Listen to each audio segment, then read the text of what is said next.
Bonjour, ravi de vous retrouver pour cet exercice numéro 27.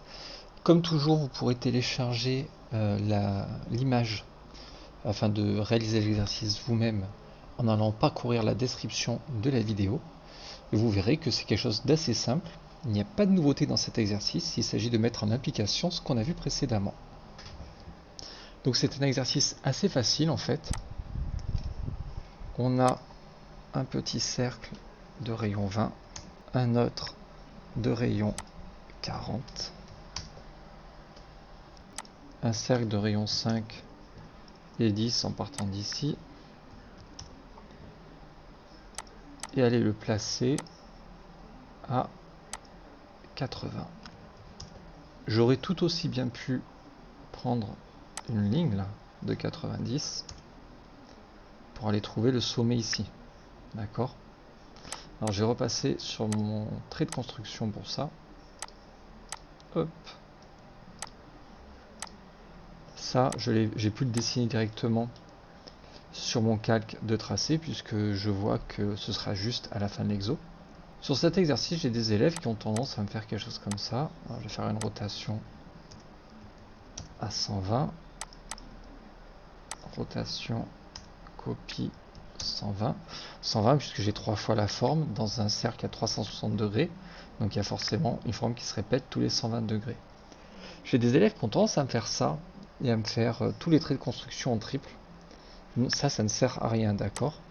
Encore une fois, pour être efficace sur AutoCAD, il faut être feignant. Ça ne veut pas dire qu'il ne faut pas réfléchir. On réfléchit avant pour en faire le moins possible. J'ai 3 fois la même forme. J'irai copier ma forme une fois qu'elle sera finie. D'accord? Je ne vais pas redessiner 3 fois la même forme. Je la dessine une fois, puis je la copie. Donc ça sert à rien. Dans un cercle, il y a 360 degrés. J'ai 3 formes qui se répètent. Donc j'ai forcément 120 degrés entre chaque forme. Et là, j'ai un trait qui doit arriver tangent à ce cercle et qui va se rejoindre le trait qui partira de la forme de gauche là. Pareil à droite, d'accord? J'ai ces traits là qui doivent se recouper quelque part. Comme c'est symétrique, ils se coupent forcément en leur milieu entre l'espace qui les sépare. Comme il y a 120 degrés qui les séparent, ils vont forcément se couper à 60 degrés. Donc je vais prendre ça là, je vais faire rotation, C, puis entrée pour faire une copie, 60. Et là, je peux prendre un trait comme ça, et aller chercher la tangente à ce cercle. Pour que ça fonctionne, bien sûr, il faut que dans mes accroches objets, j'ai sélectionné la tangente. Et je pourrais d'ores et déjà aller faire un miroir, hop, ici. Là, si je veux, je peux commencer à ajuster, j'ai pas besoin de ça. Lui, il va plus me servir en soi, je pourrais l'enlever aussi. Là, j'ai une forme qui se termine par 2 arcs de cercle, et il y a 25 entre les 2 arcs de cercle. Je peux donc déplacer ça de 25 vers le haut. J'ai pas besoin de prendre un point de base précis, puisque je vais faire un vecteur de translation 25 vers le haut. Ce sera obligatoirement juste, puisque je suis en mode orthogonal. Et voilà. Je pourrais aller tracer ça, un petit rectangle. Pareil, j'ai pas besoin de taper, j'ai à l'écran des accroches objets. Et je pourrais ajuster ça.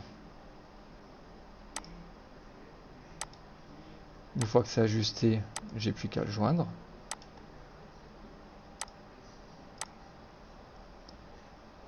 Et en soi, c'est quasiment bon. J'ai quasiment fini mon exo. Bien sûr, ça là, j'aurais pu le faire à partir d'un rectangle. Je sais que cet arc de cercle fait 5 de rayon. Donc mon rectangle fait 10. Fois, je sais que ça fait 25 de centre à centre, plus 2 fois le rayon, 10, donc 35. J'aurais pu prendre un raccord. R entrée, j'ai dit que j'avais 5 de rayon.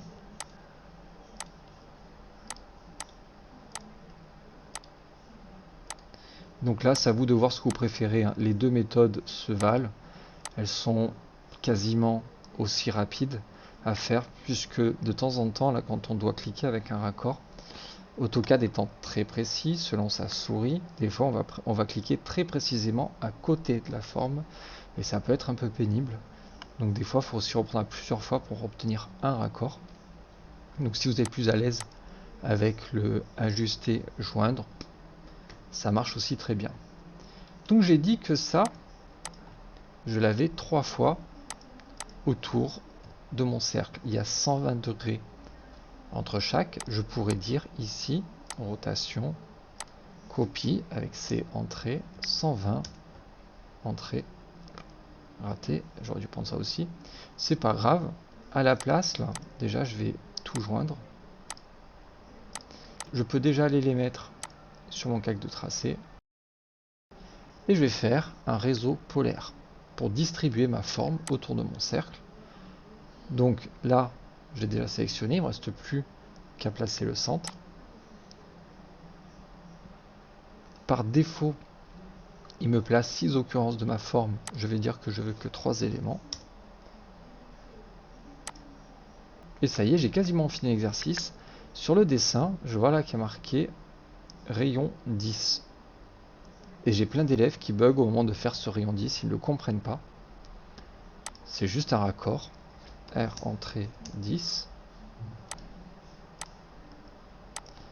Le gros avantage là que je vais avoir, c'est que mon raccord va avoir une double fonction. Il fait mon raccord et il m'a aussi joint mes différentes polylignes.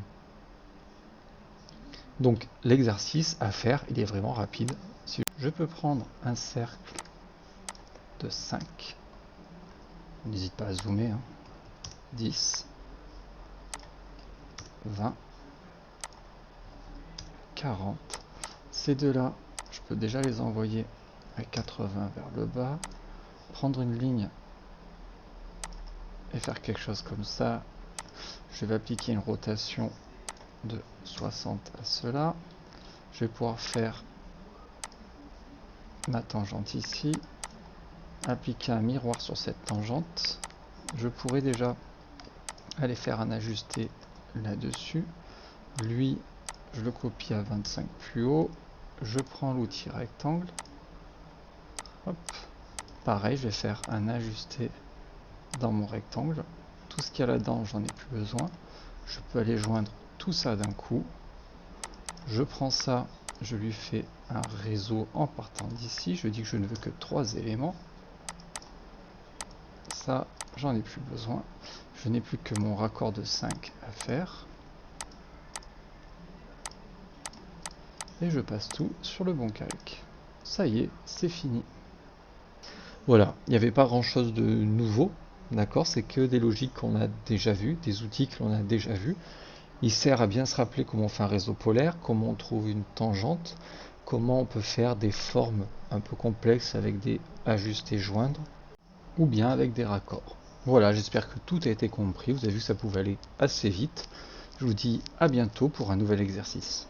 Je vous rappelle que dans la description de la vidéo, vous trouverez un lien de téléchargement de l'exercice au format JPEG. À bientôt.